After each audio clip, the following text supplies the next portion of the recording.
سبق پھر پڑھ صداقت کا، عدالت کا، شجاعت کا، لیا جائے گا تجھ سے کام دنیا کی امامت کا۔ بسم اللہ الرحمن الرحیم، نحمدہ ونصلی علی رسولہ الکریم۔ سامعین کرام، علامہ اقبال کا ایک معروف شعر ہے، گر تمی خواہی مسلماں زیستن، نیست ممکن جز بقرآن زیستن۔ قرآن حکیم سے اقبال کا تعلق بہت بنیادی اور گہرا ہے۔ گزشتہ گفتگوؤں میں ہم نے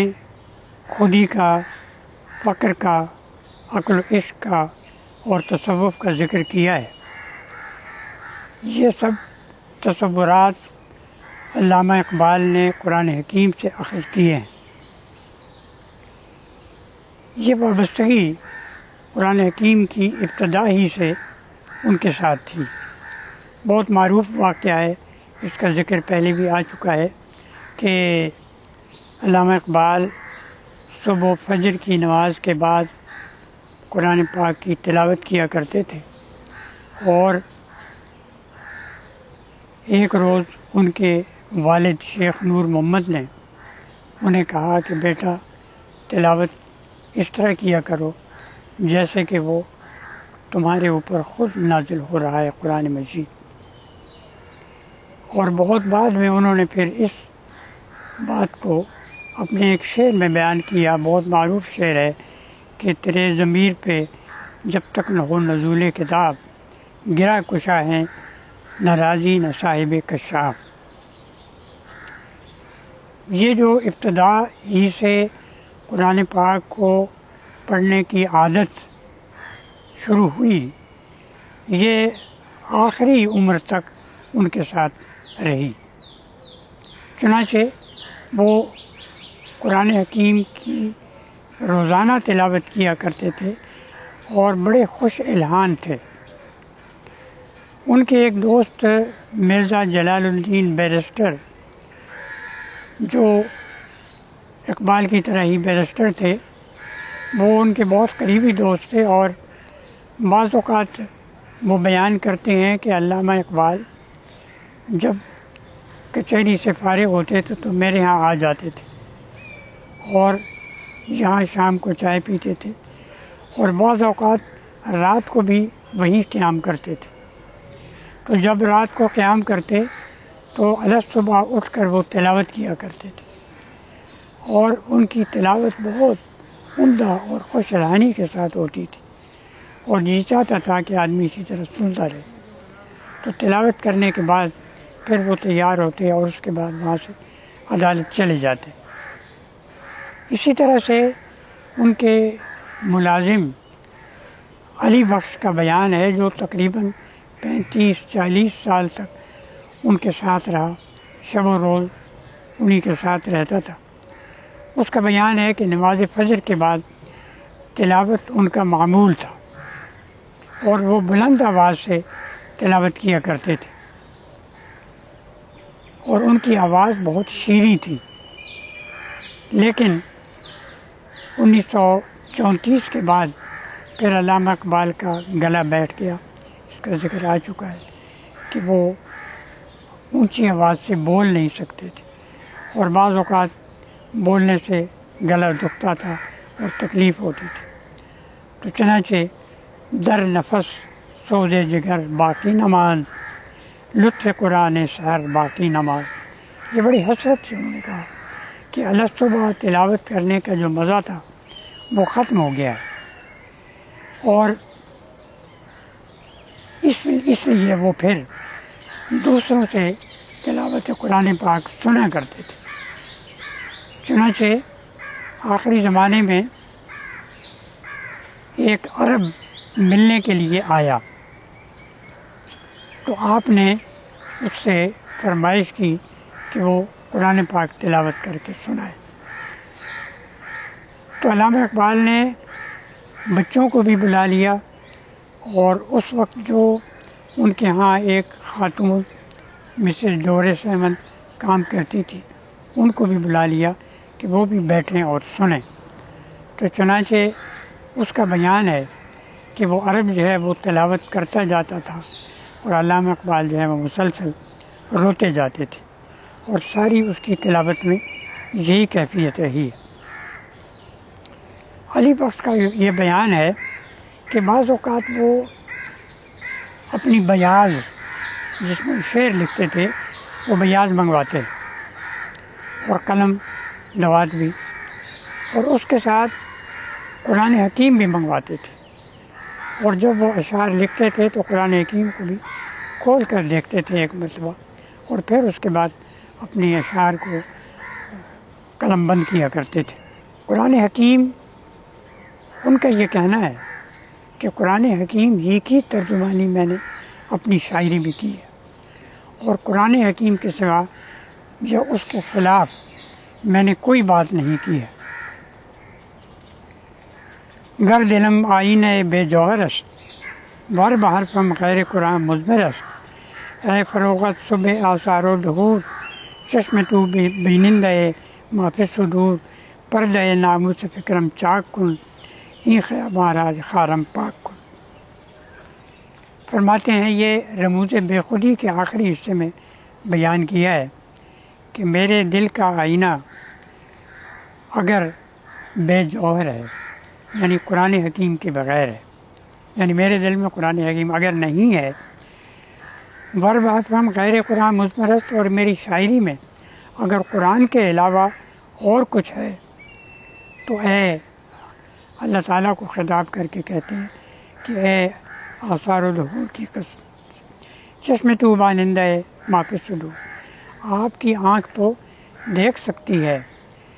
جو کچھ سینوں میں ہے، یعنی آپ تو جانتے ہیں کہ جو کچھ میرے دل میں ہے، اس لیے آپ کو بتانے کی ضرورت نہیں ہے۔ تو پردہ ناموس فکرم چاک کن، این خیاباراز خرم پاک کن، میرے فکر کے پردے کو چاک کر اور میرے اس گلستان کو کانٹے سے پاک کر، یعنی اگر کوئی اور چیز ہو تو کسی اور چیز کا خیال، کسی اور چیز کا تصور، کسی اور چیز کا میں اپنے ذہن میں رکھوں تو، اور پھر آخری جو اصل جو شعر ہے کہ روز محشر خار و رسوا کن مرا، بے نصیب از بوسہ پاکن مرا۔ تو نبی اکرم صلی اللہ علیہ وسلم کہتے ہیں کہ اللہ تعالیٰ کو خطاب کر کے کہ روز محشر مجھے خار و رسوا کرو۔ اگر قرآن حکیم کے علاوہ کوئی چیز میرے دل میں ہے، جو اس کے علاوہ میں کسی چیز کی وضاحت کرتا ہوں یا اس چیز کی تبلیغ کرتا ہوں، تو قیامت کے روز مجھ سے رسوا کیجیے، خوار کیجیے، اور نبی اکرم صلی اللہ علیہ وسلم کے پاؤں کا بوسہ دینے سے مجھے اس کا موقع نہ دیجیے اور اس سے مجھے محروم کر دیجیے۔ تو قرآن حکیم کے بارے میں علامہ اقبال کا یہ بھی ایک عقیدہ تھا کہ وہ جیسا کہ اللہ تعالیٰ کی طرف سے آیا ہے ویسا ہی وہ جبرائیل علیہ السلام پہنچاتے تھے۔ ایک بار وہ ایف سی کالج لاہور کی کسی تقریب میں گئے تو وہاں کے پرنسپل لوکس نے انہیں کہا کہ مجھے آپ سے ایک بات کرنی ہے۔ چنانچہ اس جلسے کے بعد وہ ٹھہر گئے تو وہ ایک طرف ہو کے بیٹھے اور کہنے لگے میں ایک عرصے سے ایک سوال اپنے ذہن میں لیے پھرتا ہوں، اور وہ سوال یہ ہے کہ آپ کے نبی پر جو وحی اترتی تھی کیا وہ انہی الفاظ کے ساتھ اترتی تھی جیسا کہ قرآن حکیم میں اس وقت الفاظ ہیں، یا یہ کہ وہ وحی اترتی تھی اور آپ اس کا مفہوم جو ہے اس کو بیان کر کے پھر اس کو قلم بند کروایا کرتے تھے۔ تو علامہ اقبال نے کہا کہ بالکل جس طرح وہ آتی تھی اسی طرح عین وہ قلم بند ہو کرتی تھی، اور یہ فرمایا کہ مجھ پر جب پورے شعر اترتے ہیں تو وہی جو ہے وہ پوری کیوں نہیں اس طریقے سے اتر سکتی ہے۔ قرآن حکیم کے سلسلے میں اس کے جو فضائل بیان کیے ہیں علامہ اقبال نے، اس میں یہ ہے کہ کتاب زندہ قرآن حکیم بے ثبات از قوتش گیرت ثبات، کہ قرآن حکیم جو ہے وہ ایک ایسی چیز ہے کہ اس کے ذریعے سے جو بے ثبات لوگ ہیں، جو معمولی لوگ ہیں جن کے پاس طاقت اور قوت نہیں ہے، وہ اس سے پائیداری اور قوت حاصل کرتے ہیں۔ اور یہ چیز صرف افراد کے بارے میں نہیں ہے بلکہ اقوام کے بارے میں بھی ہے، کہ جو قومیں قرآن حکیم کو اپنا لیتی ہیں اور قرآن حکیم پر عمل کرتی ہیں تو وہ دنیا میں طاقتور ہو جاتی ہیں، اور قرآن حکیم جو ہے وہی انسان کو مشکلات سے اور پریشانیوں سے نکال سکتا ہے۔ قرآن حکیم کا اثر ایسے ہوتا تھا بعض اوقات علامہ اقبال پر۔ ایک روایت ہے کہ علامہ اقبال کی ایک ہمشیرہ تھی کریم بی بی، وہ ایک بار کسی وجہ سے اپنی خوشدامن کی سخت مزاجی کی وجہ سے وہ روٹھ کر اپنے میکے آ گئی اور یہاں رہ رہی تھی۔ تو خوشدامن کے انتقال کے بعد اقبال کا بہنوئی آیا اور اپنی بیگم کو لے جانے لگا، تو علامہ اقبال نے انکار کر دیا اور ان کی طبیعت میں جو ایک سختی تھی وہ نمودار ہو گئی۔ تو شیخ نور محمد چاہتے تھے کہ بیٹی کو رخصت کر دیں، مگر علامہ اقبال نہیں مان رہے تھے۔ تو شیخ نور محمد نے علامہ کو اپنے پاس بلایا اور کہا بیٹا دیکھو، قرآن حکیم میں آیا ہے کہ والصلح خیر، خیر جو ہے وہ صلح کے اندر ہے۔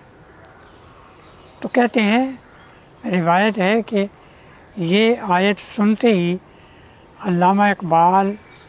خاموش ہو گئے اور یوں لگا جیسے سلگتی ہوئی آگ تھی اور اس کے اوپر برف کی سیل رکھ دی گئی ہے، تو ان کا تمام غصہ جو ہے وہ کافور ہو گیا۔ تو قرآن حکیم کی اسی برکت اور اس کے تقدس کی وجہ سے علامہ اقبال کی یہ نصیحت تھی نوجوانوں کو کہ الصبح باقاعدگی کے ساتھ تلاوت کیا کرو، اور وہ یہ کہتے تھے کہ میں اس گھر کو 100,000 تحسین کے قابل سمجھتا ہوں جہاں سے صبح تلاوت کی آواز آتی ہے۔ تو قرآن حکیم جو ہے وہ ایک ایسی بابرکت چیز ہے کہ اس کے ذریعے سے آپ اپنے مسائل کو حل کر سکتے ہیں۔ اور علامہ اقبال نے تو جو کچھ بھی اپنی زندگی گزاری اور اس میں مقبولیت بھی حاصل کی اور اس میں ان کی شہرت بھی ہوئی اور ان کو عزت بھی ملی، تو وہ اس وجہ سے کہ بقول سید ابوالعلا مودودی وہ قرآن حکیم میں دنیا کہتے ہیں کہ دنیا نے دیکھا کہ وہ قرآن میں گم ہو چکا ہے اور قرآن سے الگ اس کا کوئی فکری وجود باقی نہیں ہے۔ اس لیے انہوں نے یہ کہا کہ قرآن میں ہو غوطہ اے مرد مسلمان، اللہ کرے تجھ کو عطا جدت کردار۔ ایک اور جگہ مولانا مودودی نے فرمایا ہے قرآن حکیم سے اقبال کی وابستگی کے بارے میں کہ وہ جو کچھ سوچتا تھا قرآن کے دماغ سے سوچتا تھا اور جو کچھ دیکھتا تھا قرآن کی نظر سے دیکھتا تھا۔ حقیقت اور قرآن اس کے نزدیک شے واحد تھی،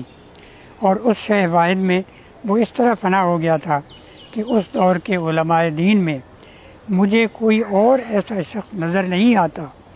جو فنائیت فی القرآن میں اس امام فلسفہ اور اس ایم پی ایچ ڈی بار لا سے لگا کھاتا ہو۔ سبق پھر پڑھ صداقت کا، عدالت کا، شجاعت کا، لیا جائے گا تجھ سے کام دنیا کی امامت کا۔